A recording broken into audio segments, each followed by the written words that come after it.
Quinte Forum, bringing you Behind the Ballot, a town hall with the candidates here in the Bay of Quinte riding. As you could see in our previous shot, we have all 5 candidates from the Bay of Quinte riding in studio tonight. They will all be talking to you individually and then as a group in a town hall setting about a handful of key issues. The idea is to keep this pretty much local. Yeah, exactly. Just so that everybody knows, we've picked the topics, as Bill was saying, on things that are primarily of local interest. We're sure that it's going to be a spirited discussion, and we're hoping for that. Before the show, we did a random draw in terms of seating positions and in terms of opening statement. Each candidate's going to have 2 minutes to deliver an opening statement. At the end of the program, they'll have 30 seconds to deliver a closing statement, and that's all been randomized through that open draw. So the first person this evening, why don't you go ahead and introduce? We are going to start with our candidate from the New Democratic Party, Stephanie Bell. Stephanie, welcome to the show. You have 2 minutes. Hello, my friends. Hello, my neighbors. Hey, folks. Ooh, I'm looking over here. Oh, great. Awesome. Hi.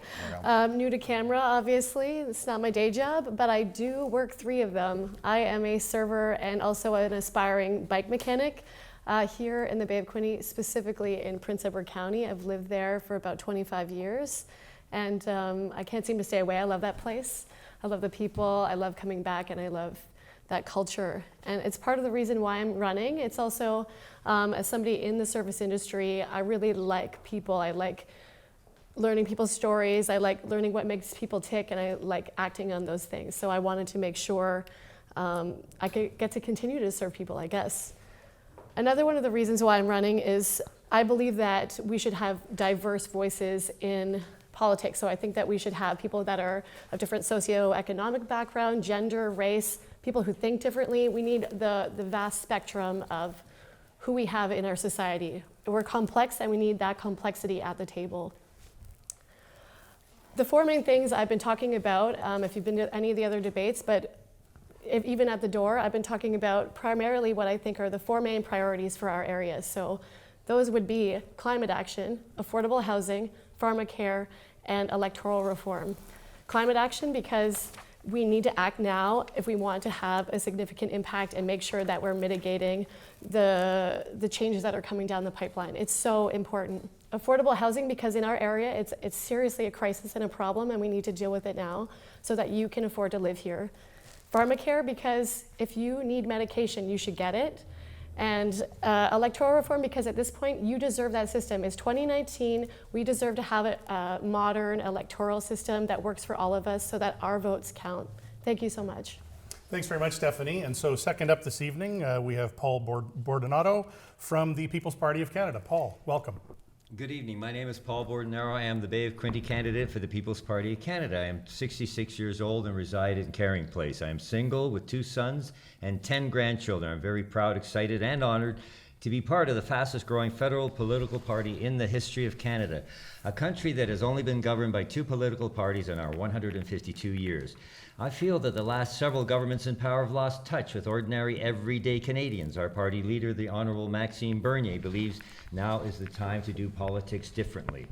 The PPC believes the government's role is to establish an economic environment of low taxes, efficient services, and responsible regulation, thus allowing the free market to build our economy. We believe that by treating all Canadians as truly equal, we can eliminate the cause of divisiveness that harms our national unity. The Conservatives and Liberals are globalists. We are nationalists. Our plan looks after all Canadians first, not the rest of the world. With a population of only 37 million, we only represent half of 1% of the world's population, yet somehow our 2 main parties feel they can be the welfare state of the planet. Our plan would eliminate unnecessary foreign aid and focus on emergency and humanitarian aid only. Our party wants to put immigration in line with our needs. The present immigration policies are costing taxpayers billions of dollars a year and lowering our standard of living and quality of life. We want immigration reform to improve our country, not destroy it. We want to strongly defend our traditions and values. The current federal parties continue to grow government taxes and regulations. We have a fair plan that will benefit all Canadians. We will completely abolish corporate welfare. We will reform income tax. All Canadians will have lower taxes. We will cancel the capital gains tax. Trudeau wants to expand this tax by imposing a capital gains tax on your principal residence. We will cancel the carbon tax. The Liberals and Conservatives are both on track not only to keep this tax or a form of it, but continue to increase it. Thank you so much. Thank you, Paul. Up next will be Danny Solofsky from the Green Party. Danny? Yeah, thank you, Bill. Hey, good evening to everybody out in the Bay of Quinte. You asked me why I believe I would be the best member of Parliament for the Bay of Quinte. I've gotten to know the other candidates quite well. They are all solid, quality people, and I would be happy for any one of them to represent me. But there is a snag. They're all encumbered by their central party platforms and leadership. And we saw what that looks like on Tuesday evening. The Green Party is different. My focus is on what the Bay of Quinte needs. I'm not encumbered by forcing my platform on you.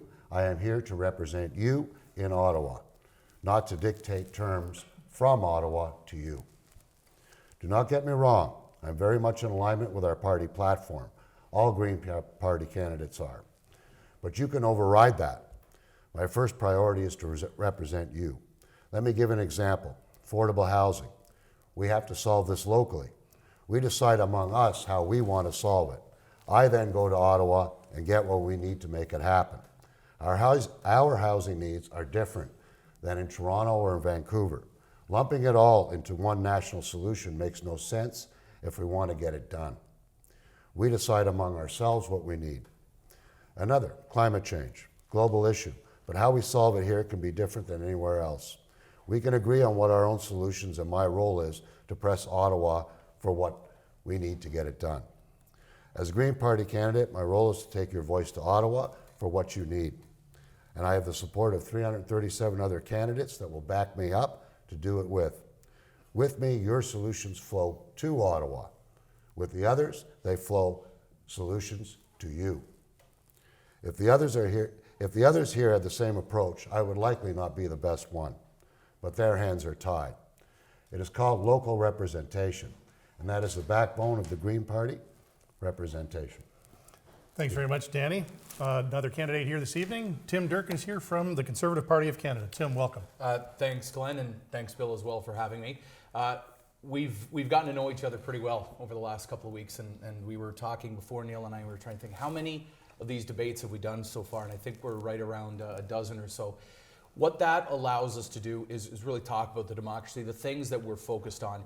The people here are solid human beings, everyone around them, and that's one of the things Danny alluded to. The difference that does set us apart is policy, and this whole election locally, despite the national mudslinging that goes on, locally has been about policy and the promises that we make when we run into an election. And one of the things that when I was talking to my wife about running, I said, so often we see all parties are guilty of it at all levels, that when you say you're going to do something, a lot of times people will have cynicism about it, saying, we're going to do it just to get elected. The fact of the matter is there's only one promise that I'm going to do, and that's that I'm going to work as hard as I can to get something done for you. If you make more promises than that, you end up letting people down. Now, on the other side, the policy, the things that are going to make this country different. We've seen time and time and time again this Liberal government make promises and then not deliver on them. The infrastructure needs in the Bay of Quinte, in Prince Edward County, Quinte West, and Belleville, we haven't seen them be delivered. We have multi-million-dollar projects, and we're seeing a federal government that is blaming the province for not getting them done, despite the province coming through on them. Joint Task Force 2 and CFB Trenton. It was something that was in the queue when the last Conservative government was going to leave, and then it didn't get done. We see a Veterans Center for Excellence that was supposed to be coming to Trenton Memorial Hospital. It didn't get done. And then recently we just learned that military budgets for hospitals and expenses, they're getting downloaded on hospitals. And that is not right. We need a fair system, one that puts more money in your pocket. We're going to have a universal tax credit. We're going to cut the GST off home heating. We're going to cut the carbon tax, make maternity benefits tax-free, and make it more affordable for seniors and those on a disability credit. Thank you. And finally, from the Liberal Party, Mr. Neil Ellis. Neil? Thank you, Mr. Glisky. Heavy on the mister, right, tonight? So, Mr. and Miss. I like your new counter in office here. Thank you, thank you. It's been a well improvement. Infrastructure, right? Infrastructure. Thank you, Member Ellis. Thank you. But I'd like to start out, I'm Neil Ellis, the Liberal candidate for the Bay of Quinte. I'm married to my wife, Sue, of 32 years. I have 3 children, Zachary, Madison, and Abigail. I graduated from Carleton at McMaster University. I've owned 3 small businesses. My first political forte was president of student council at Centennial Secondary School, second, 2-term mayor of the city of Belleville, and third, the first member of the riding for the Bay of Quinte MP. When I was a small business owner, First of all, I'd like to thank you, stop and thank you for the 4 years of service. It's been a pleasure being your MP, representing you here in the riding and in Ottawa. But when I was a small business owner for 28 years, the first thing I learned was the importance of serving people well and giving back to your community. I ran for mayor on a promise to recruit family doctors. Although it's a provincial issue, it affects our communities. We successfully recruited 21 family doctors to the area. I decided to run for federal government because as mayor, I realized we couldn't take care of the big problems, such as affordable housing, infrastructure, poverty, and the environment. All these issues are close to my heart. I'm pleased over the past 4 years our government has moved forward on all these issues. We have a $70 billion infrastructure plan, historic transit investments, including $10 million here in Belleville, wastewater projects, roads and bridges, a positive climate action plan, banning of plastic straws, price on pollution, net zero by 2050, a national housing strategy, build 1 million affordable houses by 2030. And finally, in this platform, there's a pharmacare program, something that I lobbied for. At the Empire Theatre 4 years ago, they asked what I'd champion, and I said pharmacare. I'm happy to see in this platform we have pharmacare, and we're making it a fundamental right to have a family doctor or mental health practitioner. This is why we need experience in Ottawa and leadership at the federal level to advocate for our constituents and their needs. Thank you. Thank you all. Yep. We appreciate it. Again, we appreciate you all being here. Like Tim, you mentioned, it has been a lot of these over the course of the time. We appreciate you guys taking some time. Sure. We're going to try and keep this a little more casual, but we are going to ask a few specific questions. We encourage you not only to answer the questions, but if need be, engage with one another, but on the issues only. And if we feel anybody is getting out of line or hogging the time, we will not hesitate to cut anybody off at any given time. Bill's in a bit of a mood tonight, so just watch yourself. Bill- That's Bill's all. I always will in a not mood, hesitate. Will not hesitate. That being said, Glenn, We're going to take start it off away. first with something that's I think near and dear to everybody here in the Quinte region, and that is the housing crisis that we have right now, and that ties in with infrastructure. So we're going to tie those two things in together. We know that we have a housing crisis. We know that affordable housing is something that is needed. We know that we have a rental crisis that's currently in the city of Belleville, in Quinte West, in the riding, in many different places. We know there's been mass migration from Toronto into the county. There are a lot more cars, infrastructure is You're required, gonna et get to cetera, the et question. cetera. Yes, I'm going to Okay. get to the question right now, which is... Said I'm gonna cut anybody what off would you to keep do? going. You're going to cut me off first. What are you So gonna what do? would you do? And we're going to start with Stephanie, please. So it feels weird not to have the microphone. I'm not going to lie. We've been doing this for so many days, and it's strange and wonderful.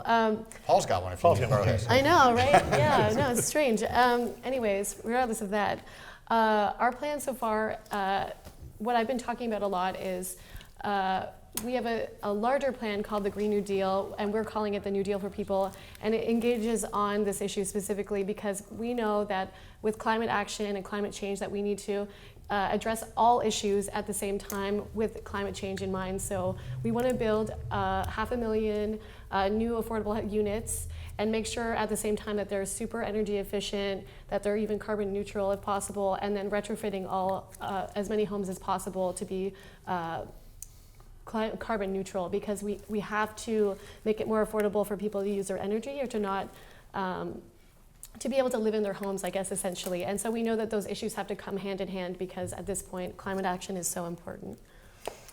Well, that's that one piece. Who wants to jump in next?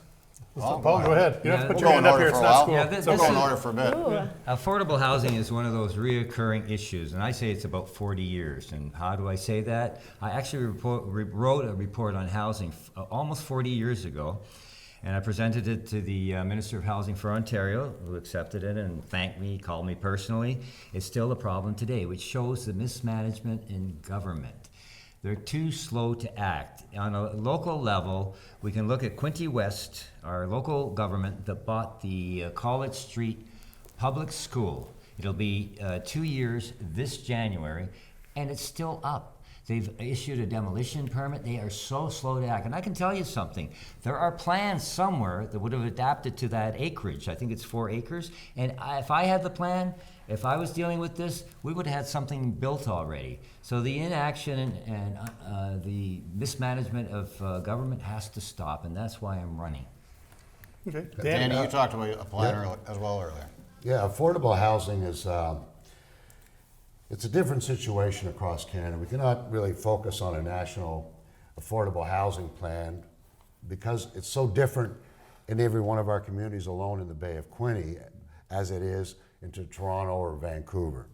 So what we've got to do is we've got to cooperate right here in the Bay of Quinte with our municipal government, provincial and federal governments need to cooperate, all pitch in to solve this. What we have been doing so far has not worked. And it is a supply problem, and I know we all agree on that. So how do we get the supply in there? My platform, and what I believe what we can do right here in Bay of Quinte by working together, is we can make one-bedroom units for $500 a month. That should be our goal, that should be our target, and we should get to doing it. We have the federal government and provincial government that can pony up some dollars to get it done. Municipal governments need to permit these things and get them done. We already have existing infrastructure here, right here in the downtown Belleville, for example. We have an arena that could be repurposed into housing units, I believe. All along Front Street, there are vacant upper floors. We should be able to repurpose those. We should be able to create communities, deliver that, and set them up as co-ops so even the renters can ultimately end up owning the units after 20, 25 years after the I'll cut government you off money's there, paid Danny, back. because we're going to move along. But we'll come back to that.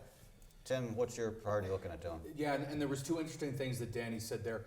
The supply issue, which we certainly agree on, and as well as a national housing strategy and looking from coast to coast to coast as different problems. When you look at it regionally, I think you're going to get down to the crux of the issue quite a bit better.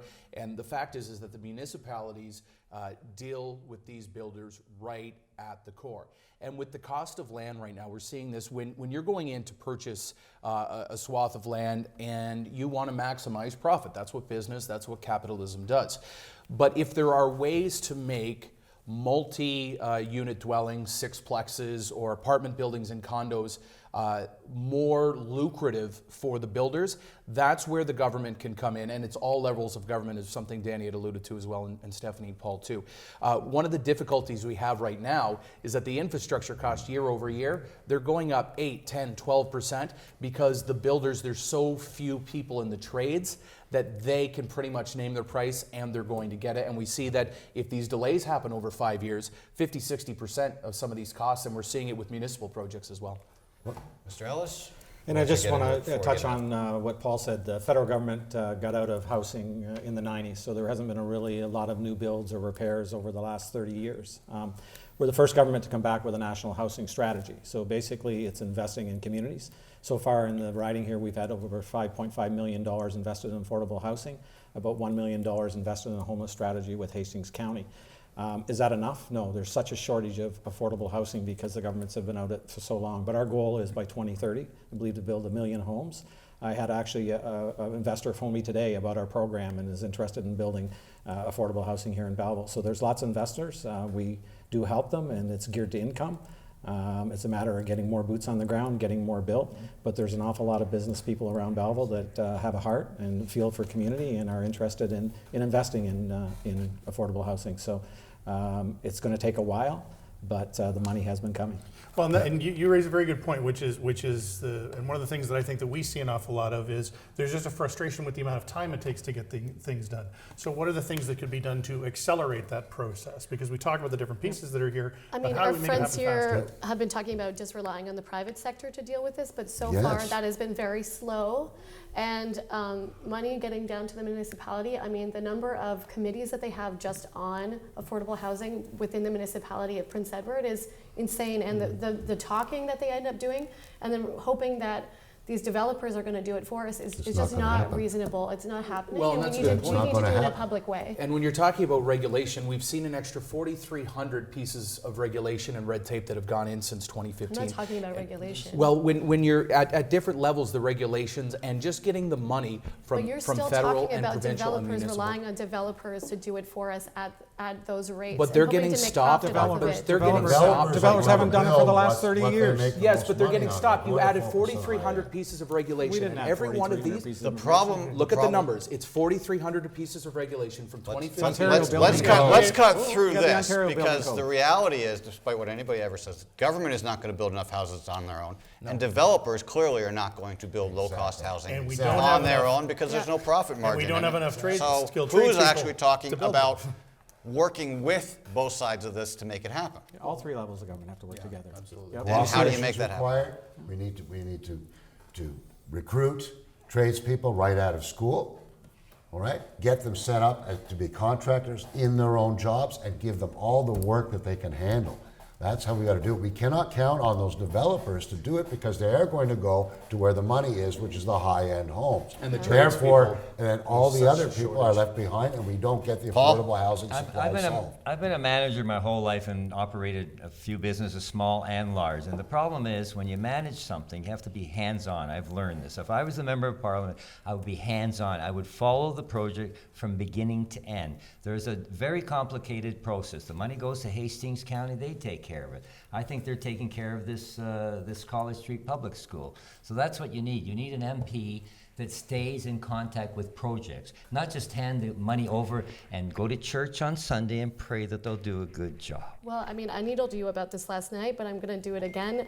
So you wrote a report 40 years ago. Where have you been? What have you been doing for the last 40 years since you wrote that report? I have 10 grandchildren. I have 2 sons. I've been trying to build Let's make this really simple.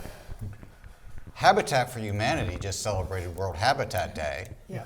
In the last 20 years, the city of Belleville has contributed exactly one piece of property because, according to the city of Belleville, they don't have property to commit. Right. Who has the property? Well, we've got all this vacant properties right downtown here. But they're owned by developers. Developers bought everything up. This becomes issue. Well, that's It's an impossible issue. to say. So it's got to go back to the city to create more Yeah, lots, and whether that is exactly. in There's an planning, important whether word that's here, able to separate more expropriation. lots down to Yeah. different frontages. So, and again, we talked last night about apartments, ease up on apartments in residential units, granny suites, things like that are going to help. But it's a community effort. It's going to have to be. And I think one of the other things is, again, there's things that are at the federal level, the provincial level, the municipal level, but it's about working together. Yes. It's about how you're going to get that done, and so it has to be a practical. Which is a And great if it's segue into municipal. the rest of this conversation, which is Yeah. about infrastructure. And just judging from recent infrastructure conversations that have gone on, that issue of federal, provincial, and municipal working together seems to, at least in some cases, break down. Yeah. It does. We've had that with a And that has recent to be announcement on fixed. Bell Boulevard. And there's finger pointing, and that's, we're not passing judgment here, it's just For there sure. seems to be that breakdown that's happening. Yeah, So- bureaucracy is no excuse. Well, That's there- what- there's a bit of a solution with developers. You can say to them when they want to develop a big piece of land, okay, you want to build 3 condos? This might not be an area, but it's just an example. Well, you can build 2, and the third one has to be a rental building, because we haven't had, I mean, the they last do co-op have in Ontario I was municipal at, that got built 30 Rules years around that, ago. generally speaking. I know in the county But that here usually becomes that's a how it question, because works. this is a debate among federal candidates and Yeah. federal issues, and how federal infrastructure money, federal infrastructure plans, housing, whatever it may be, how do we get that down to the place where it needs to happen? Faster. Faster. Progressive Yeah. taxation, making sure that we're generating enough revenue to actually pay for these projects, making sure that we prioritize it and that we're sending enough funds from the federal government to the province, How- and that we're not downloading all of the costs to the municipalities on a regular basis. Because frankly, the downloading of different projects and different levels of government to the municipality is pretty much frankly bankrupted a lot of the rural areas with roads. Specifically, I'm thinking slide about that over Pittsburgh here County to the with two roads. parties Yeah. that have been running the show for a little while in Yeah. terms of comments on. 152 years isn't that long. Is it? Yeah. split it What evenly have you among guys you. been doing? Well, and when you actually look at the mechanism to get it from the federal government down to the municipality and how that is done, sometimes that streamline of getting it from point A to point B is the most difficult thing. We see time and time again, a project gets approved and then nothing happens. And then there's another delay, and then there's another site evaluation. There's so many steps and hurdles, and we saw a perfect example of a great streamline in the last week with what happened in Belleville. Years ago, there was an environmental assessment done on Bell Boulevard West. And so instead of doing one, again, another 8 years that would push back a major project, and it would take more time and lost multi-million dollars in taxes, we said, okay, the province decided that we can use the previous environmental assessment from a few years ago. The project gets through, and then what are we going to get? We're going to get an extra year of municipal taxes coming back into the coffers, which help for further development. We're going to see, instead of 2 lanes, 4 lanes in that area of West Bell Boulevard between Wallbridge, Loyalist, and Sydney. And it has to be streamlined. It's easy to say these things. It's very difficult to do them. Well, and you're in a unique position, Mr. Ellis. I'll call you Mr. Ellis. Sitting at the end of the table here. Well, but sitting at the end of the table, but also as a two-term mayor and now as a federal member of parliament. So you've looked at it from the municipal side, and now you've had a chance to see it from the federal side. Infrastructure, especially from a rural perspective, is a difficult thing with all the migration that's taking place too. And I think you'd made the point that rural communities are getting left high and dry. Yes. So how do you make it faster then? Yeah, and again, we have streams that open up every year. So each year we open a transit stream, or we'll open sewer and water and wastewater. We rely on the provinces to distribute that money. So projects come into the province, they approve them, they send them to the federal government, which takes about 3 months, and we usually rubber stamp them and say this is priorities of the municipalities. Municipalities know their priorities. We also have federal gas tax, which we doubled this year. I believe in the last 4 years there's been about $8 million in federal gas tax that have come to the riding. There's been sewer separation projects for about $4 million. That's to separate wastewater from your drinking, or wastewater from going in the bay.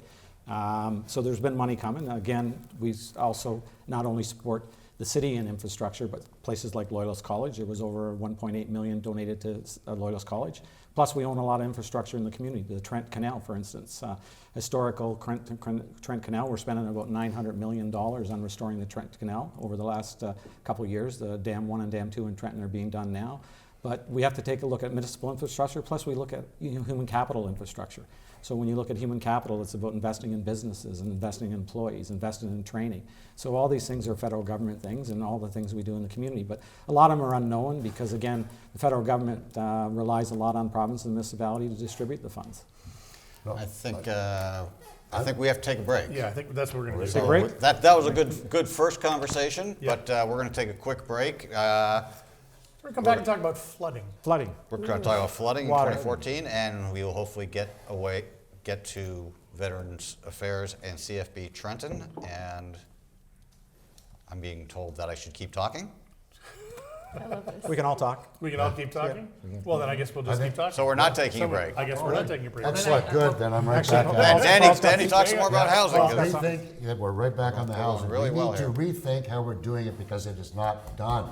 We still have this problem, all right? The whole Costco deal, Yeah. all right? First off, why are we even looking at something like that when we've got a downtown here that has so much potential and is not being taken care of? When we're not housing all the people, why are we looking at Okay, another Danny, but how- and how I'm does going it to go to stop that you tax because we're looking at those things because the municipal government of the city of Belleville has decided that that's what they want to do. Are you suggesting that the federal government should tell the municipality not to do those things once the municipality? I don't see how the municipal government could justify their actions of going and building that additional infrastructure now when they're not looking after basically our existing infrastructure. Well, and That's my as concern far as with the it. downtown is concerned, I mean, we've seen multiple million And dollars I put there agree, too. but I don't think that. It goes back to task base. You have to grow your economy. Well, So and there's again, I either think it the- goes back to. I don't think it's appropriate for Growth- the growth federal for just government to growth's be sake telling is the Half not- of downtown is municipality. vacant. But that is But that's that's not a a municipal federal issue. Yeah, That's that's not a federal issue. Well, the whole problem here is money. It's and a how people we're issue. investing We presently. represent people. So then how do you fix it?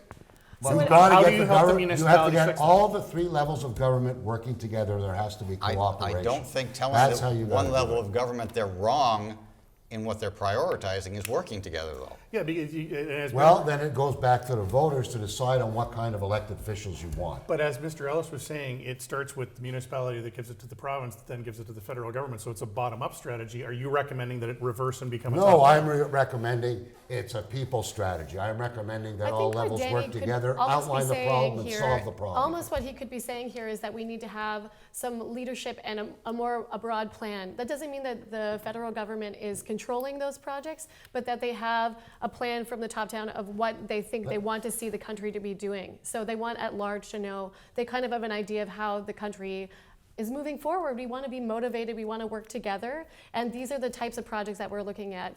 And the municipalities have to apply for funding. I know in Prince Edward County right now, we were denied funding for a road.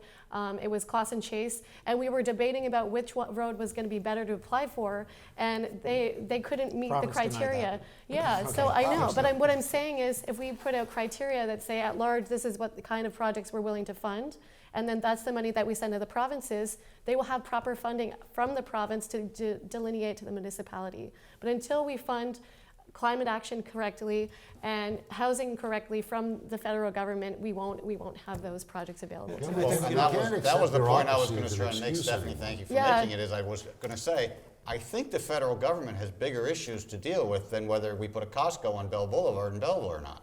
Right, there just shouldn't be funding for that necessarily. And worrying about the road that's going to get into there and them not paying their fair share of taxes is a problem, but it's not necessarily the federal government. Well, there's Risk for $2 million. cost. There's $2 million. The reason that the city of Belleville sees the opportunity with this is the fact that there's three options. You can borrow money, you can increase the cost on the current tax base, or you grow the tax base.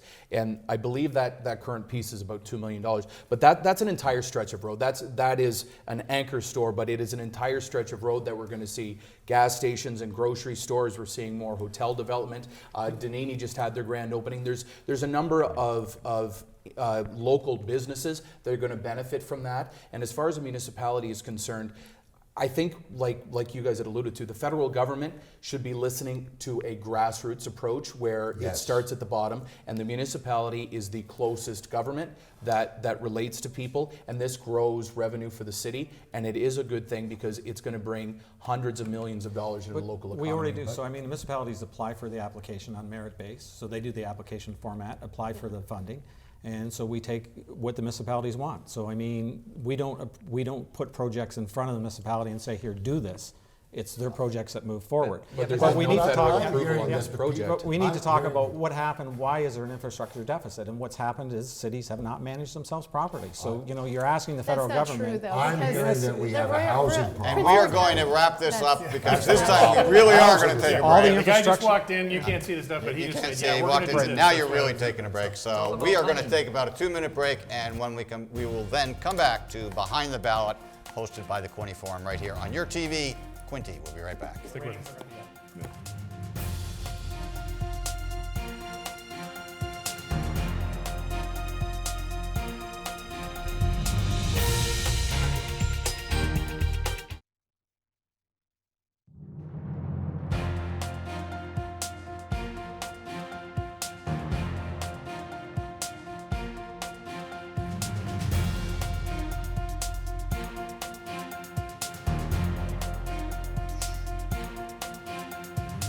And welcome back to Behind the Ballot, here hosted by the Quinte Forum. I'm one of your hosts, Bill Glisky. I'm one of your other hosts, Glenn May Anderson. We're here with 5 candidates who are running here in the Bay of Quinte riding for the federal election coming up on October the 21st. And we're going to slide right into our favorite subject next to parking in Belleville, I think, which is Plan 2014 and the environment. Really want to talk about water and flooding and what have you.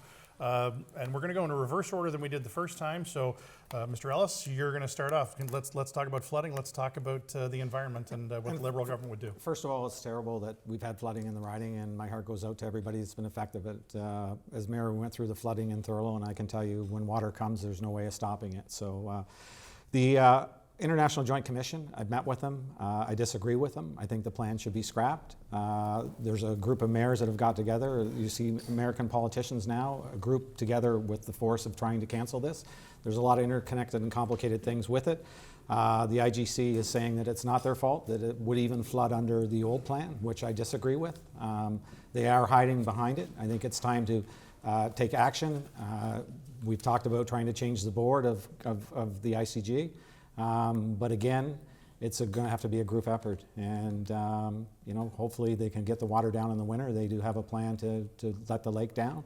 I've met with all parties on this. We're all supportive of this, and I think that it's time to get this done. Over to you, Mr. Durkin. One of the things you get to do when you go to these different communities is find out kind of what the answer has been back to residents. You know, we've seen Steve Ferguson and Mitch Panchuk and Jim Harrison and Brian Ostrand and Rick Phillips. They've gotten a letter back this past week, and it basically said, sorry. That was roughly the answer from the International Joint Commission.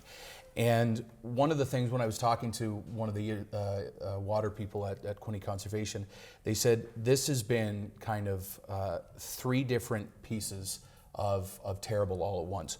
One is that the lakes will typically go in a 5 to 10, 12-year span of highs and lows. Well, what we've seen with those lakes is that Superior, Huron, Michigan, Erie, and Ontario are all high at once. And for it to get from Lake Superior through to the St. Lawrence takes about 5 years for the water. On top of that, people have been discussing the issue of climate change, how much in You're this gonna need to get particular to, plan. we only have half an hour. I get it. I get it. I'm getting there. Moving along. Yeah. And then the third portion is Plan 2014. Well, Plan 2014 we can do something about, but they say these are 100-year levels, 2 in the last 3 years. And if you're slowly going to have your road or your frontage eroded away, and too bad is all you're going to get back, that's not good enough. No, it's not. Okay, Danny, over to you. Yeah, just a question. Do we have a seat on the IJC? Canadian seats, yes. Canadian seats, but not, but Several. Bay of Just- Quinte does not have one. Just had one. Just had Okay, them. well, there's part of the added. problem. First off, water flows downstream, right? We are affected downstream of the decisions that these IJC people are making upstream, all right? Canada does not really have an inland water, freshwater national monitoring and management infrastructure. And the problem is there's no dams upstream from the one that's causing the flooding. Yep. Exactly. So, anyways, whoever's controlling the water levels, we obviously don't have a voice on it, but we're affected on it. When we're affected on it, then, and they're not addressing it, then we should sue them, because we are collateral damage of their actions, and they know what's happening. And we should sue them if they're not listening. We need a Anybody voice know of a there, lawyer? Paul, at least. Paul, PPC's position on Well, number one, we had a system that worked from 1958. We should not have changed it. What we should do immediately is do some action. Enough with the meetings. Let's issue a writ against this commission. And what you do is you name the commissioners on that writ. This is not something I'm making up. I used to take care of a lawyer that was a veteran, that was a provincial politician for 12 years. I learned a lot from him. I used to talk to attorney generals and all that kind of thing in government. So this is something, so we get into some proceedings in court, and they take things more seriously when there's a writ. This is what I learned from this lawyer, and it works. As far as our position with the climate change and all that, we're not alarmists. We take an indigenous approach, the People's Party, to include all the elements of life, which is air, which is water, and which is soil. We want to protect them all. Right now we have so much plastic entering our water system that it's in our food now. So we have a plan that will take care of all the elements, not just one.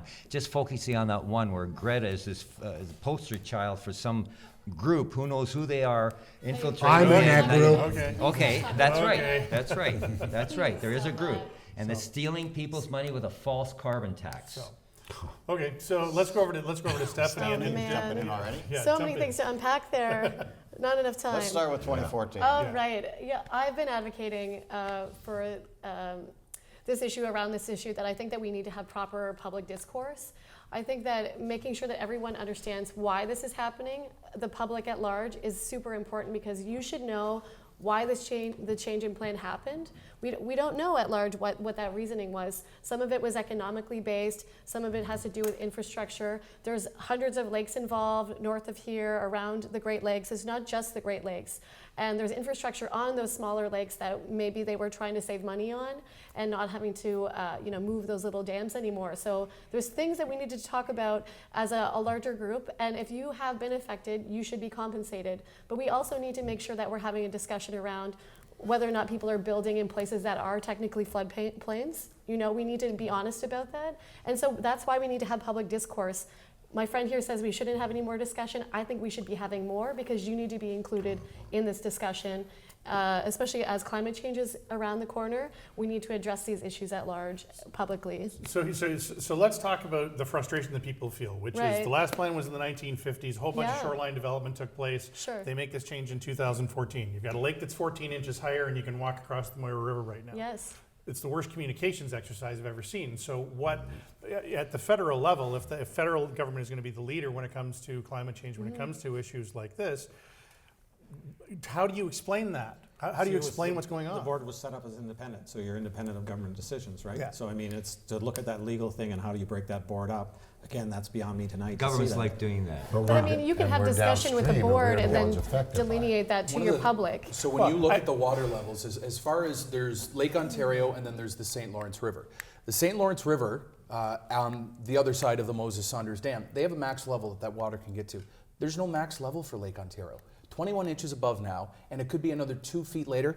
That means that the City of Quinte West municipal offices will be underwater, that they will have water in their building. And I know we're only saying what could happen. We want to talk about how to fix it.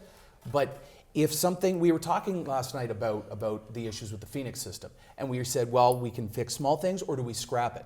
The fact is, this has to be scrapped.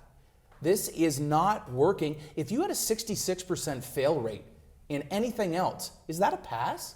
It's got to go. Well, and as we found out on the last show that we did, 8 inches more, and the waste treatment plant here in Belleville doesn't work. Yeah. So this is a major Definitely crisis something issue. to take action on, I'm but shocked also we don't have including a the voice public in at it. it. We don't have a voice in this. Day in court. Simple. Not that hard. Well, let's look at it from a bigger picture thing, though, because, this to me strikes me a little bit of nobody cared about Plan 2014. Nobody cared about the Bay of Quinte water levels. Nobody cared about any of that outside the Moira River flooding once every few years until the lake actually flooded. Exactly.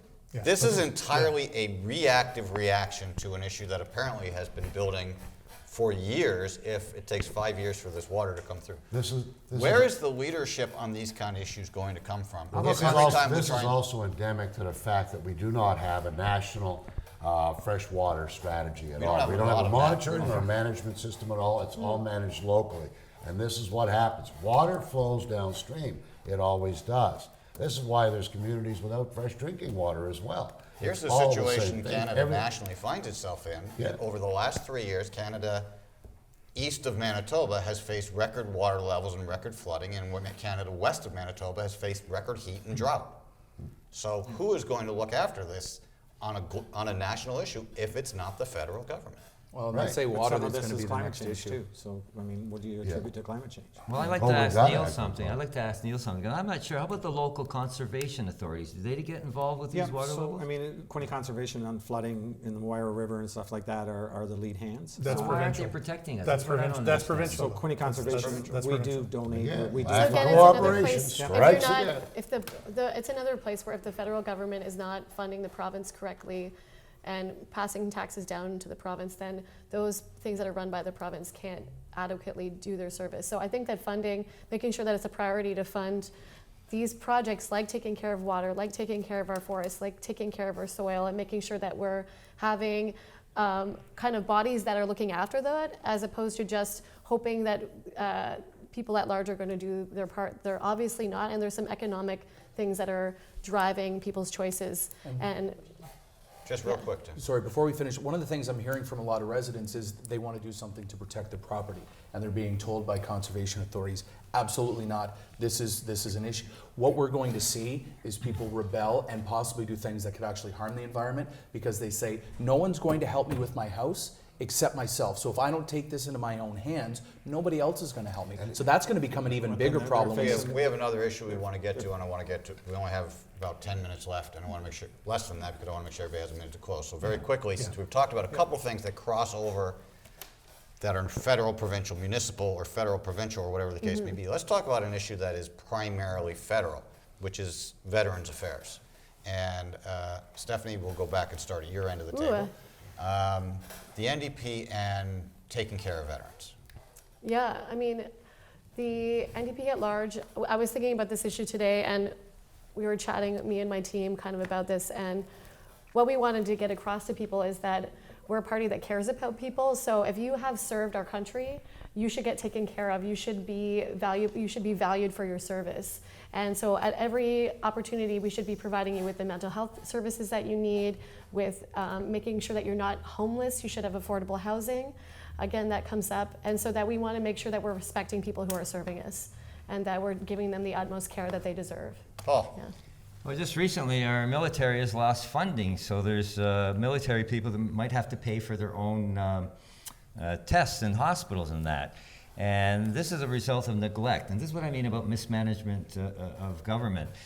Because you won't see Trudeau giving a check to the military for something like this. But he was, a little while ago, at BlackBerry, giving them a check for $44 million. Why would you give a check to a corporation that's listed on the stock market that a lot of people have in their portfolios? And then he gave $12 million to Loblaws, which until this day I say Loblaws should give that money back. Listen to me, Mr. Loblaws. And also, what about giving money to foreign countries? See, there's so much money misdirected that we can't even take care of our military. It's disgusting. And our party will look after the military and actually grow the Mr. military. Sobolewski, since I realized I was referring to this side, but Mr., and I apologize to you two gentlemen. Mr. Sobolewski. There's basic human rights, okay? Housing is one of them, fresh air, clean water, healthy food, health care, okay?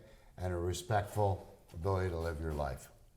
The veterans should be in front of the line for this.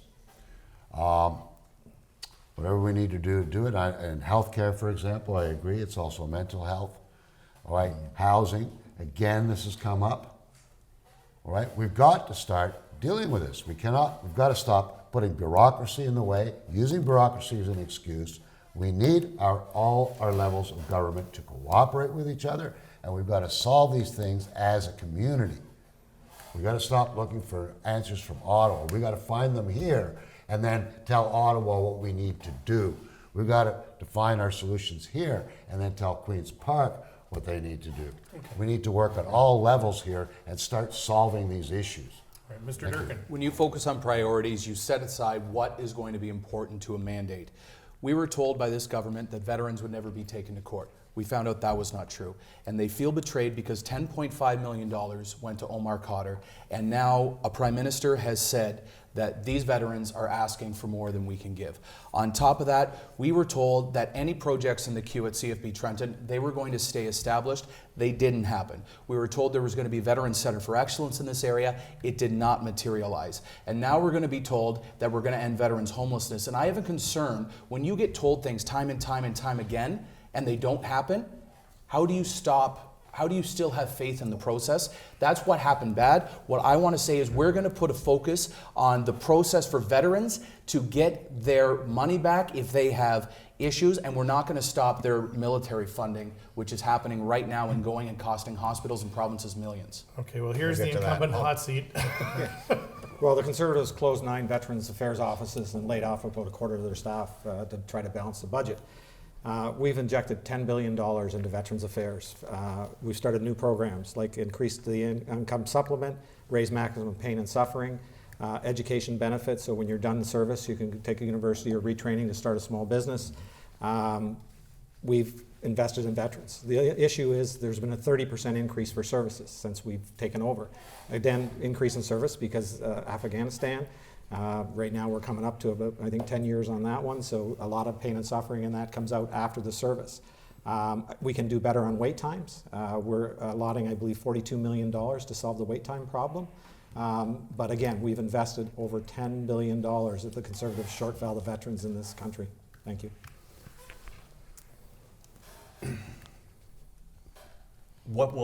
You've said basically what the Liberals didn't do. What are the Conservatives going to do? Well, I mean, you have to look at an example, and if you look at the last number of years that the Conservatives were in, what did we see at Canadian Forces Base Trenton? We saw multiple hangars. We saw multi-built. Yes, but military were veterans, so we're going to get there. Just give me a second. I'm going to yield.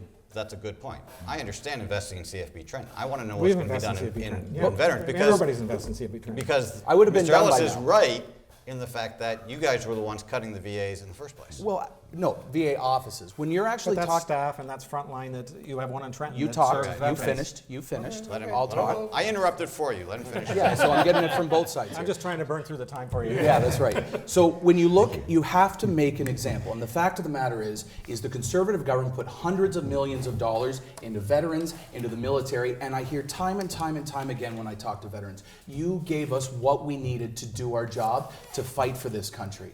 And we don't want to have to fight the government, and they're being taken to court and being told that they're asking for more than they could give. We have to make a process so that when we're hearing from these people that they're not waiting a year, 6 months, 8 months. And one of the things Neil is right about is that government has failed veterans as a whole. This isn't a partisan thing. We need to do better. I have to end you because I have to give everybody as close to a minute as I can to wrap up. Was that We a promised bit you that. over a minute? We're Yeah. there. And somebody's going to have to go quickly. That was over quicker a than minute. a minute. So, So, Mr. Ellis. Mr. Ellis, Okay, I Please, your just want to summation. first, some people are cynical of governments, and you see that here tonight, but I want to say the independent think tank looked at our 2015 platform, and it says we have worked on, or we have completed or worked on 93% of our provinces.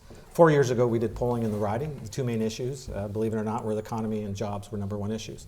Right now, the economy's on fire. We've created over 1 million jobs. We have the lowest unemployment rate in the last 30 years. We've also set poverties for targets, and poverty in this area is, we have poverty. Our poverty reduction was to reduce poverty by 20% by the year 2020, and we've reached those goals. We've lifted over 825,000 people out of poverty, 300,000 children out of poverty. I met a woman in the county last week, and she now doesn't visit the food banks because of some of our poverty measures. Priorities of our government address many of the issues that our community are facing: poverty, infrastructure, healthcare, and the environment. We have a practical and achievable plan to continue to address this. I am Neil Ellis. Thank you for your support on October 21st. Mr. Durkin. Thank you guys very much for the opportunity. And of course, the advance polls open on Friday, so we hope you can get out and vote. We want to see those numbers increase. We talk around cynicism and the things that go on in politics, and you'll hear the debate that goes on. These are policy discussions, they're not personal attacks, and that's a good, healthy democracy, and it's nice to see. So we said, what do we have a problem with? Let's talk about what we're going to do. We have time and time again people saying life is not affordable, that they're just getting by, but they're not getting ahead. So what does that mean? That means people need more of their money to do the basics. So what are we going to do as a government? A Conservative Party would make everybody's taxes less. There's a universal tax credit that will save the average person $850 a year. Maternity benefits will be tax-free. We're going to have tax credits for transit, tax credits for sports, tax credits for music. We're going to eliminate the carbon tax. We're going to add the age security an extra $1,000. That will save seniors an extra $150 per person. It is about adding more money so that you can get ahead. Thank you, Mr. Durkin. Mr. Solofsky. Well, something is broken. For decade after decade, we've been told to act on our climate crisis. Not happen. No confidence in our emissions continue to go up. We are not trending in the right way. We need to be at 0% by 2050, and we need to have it 60% reduction by 2030. Green Party is the only party that hits those targets, and we've got to hit them. We need to cooperate at all our levels of government, all of them, to get things done like that. We also need to get housing done. Same thing. It just perpetuates time after time after time. We're not solving anything if we continue to do the same things. I believe Einstein had a quote for that. All right, thanks very much, Mr. Solofsky. Go ahead, Paul. Yes, we have been mismanaged for years. Many of the same issues seem to follow each election, like the cost of living and affordable housing, the deficit, and our ballooning debt. We must look to the past for answers. The growth of Canada after World War II was propelled by immigration that worked. We had less taxes, less people to draw those taxes from, yet the frugal politicians of the day built highways, bridges, schools, subways, nuclear plants, and hospitals for all our needs. All this was done and very little manageable debt was created. Some analysts say immigration should presently be 400,000 a year. The PPC strongly disagrees. The number of unemployed in Ontario alone is 450,000. Our infrastructure is overburdened. Hospital wait times are too long. Getting a family doctor is difficult. Affordable housing is almost non-existent. Thank you. Thanks very much for wrapping up. Ms. Bell, you're last. Hello there again, folks. I'm Stephanie Bell. I'm your NDP candidate, and I am so glad to be here today. And I just want to implore you, any of you out there, regardless of party, please get out and vote, especially my younger compatriots, my friends. Please, please, please get out and vote. Show them that you believe in hope and change and that you believe your voice matters, because it does. And after the election, please get out and be active in your community. It is so important that you engage on a municipal level, on a provincial level, and all the time, because we need to keep ourselves accountable and we need to have a diverse and full voice from everybody. I want to see you out and active. It's great to be a part of your community and vote. Our party believes in a more fair and equitable society, and I want to leave you with that. There is hope. Let's get out there and act. Thank you. Well, I want to say thank you very much to each and every one of you for coming out tonight. I think it was a good conversation. It's hard to cram a lot of that stuff into 60 minutes, but thank you so much for coming out. Bill, anything you want to wrap up with? Yes, real quickly, somebody, when is the next time you guys are debating? Next election. Be sure to catch them next election. I don't know if all of us are showing up, but I'm going to be at the Poverty Roundtable on Tuesday next week. Poverty Roundtable on Tuesday. Check it out. Neil Ellis, Tim Durkin, Stephanie Bell, Paul Bordenau, Danny Solofsky, thank you very much. Glenn May Anderson, thank you for being here, my friend. We will see you guys next week. We'll be back then. Good night.